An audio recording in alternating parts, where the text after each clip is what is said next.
इस्माइल खान में हथाला गलोटी शाहरा ते पुलिस जे बख्तरबंद गाड़ी ते रिमोट कंट्रोल बम सां हमलो थियो। ड्राइवर मोहम्मद रमज़ान ऐं कांस्टेबल सैफुर रहमान फौत थी विया, जॾहिं त 4 एहलकार ज़ख़्मी थी फौरी तौर ते अस्पताल मुंतकिल कया विया।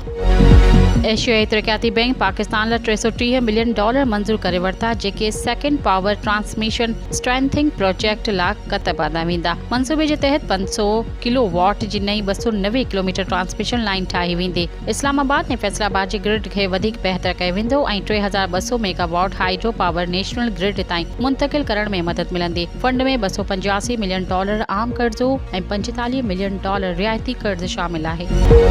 वज़ीर आज़म शहबाज शरीफ दानिश स्कूल बाग जो संग बुनियाद रखण जी तकरीब खे ख़िताब कंदे चयो त पाकिस्तान जी फ़ौज जंग में भारत खे अहिड़ो ज़ोरदार धकु हयो जंहिं ते अमेरिकी कांग्रेस बि तस्दीक कई। हुन ऐलान कयो त बाग में दानिश स्कूल 23 मार्च 2026 ते इफ़्तिताह थींदो, जिते ग़रीब ॿारनि खे मेरिट ते मुफ़्त तालीम, रिहाइश ऐं यूनिफॉर्म मुहैया कई वेंदी। मक़ामी उस्तादनि खे नौकरियूं फ़राहम कई वेंदियूं। सलामती काउंसिल जे पाबंदियुनि बाबति कमेटी जे सरबराह चयो आहे त तहरीक तालिबान पाकिस्तान TTP हिकु संगीन इलाक़ाई ख़तरो बणिजी चुको आहे। तक़रीबन 6000 TTP जा जंगजू अफ़गानिस्तान में मौजूद आहिनि ऐं मक़ामी इंतज़ामिया पारां लॉजिस्टिक मदद हासिल करे रहिया आहिनि। TTP अफ़गानिस्तान जी सरज़मीन खे इस्तेमाल कंदे पाकिस्तान में वॾा हमला करे चुकी आहे, जिन में घणो जानी नुक़सान थियो आहे।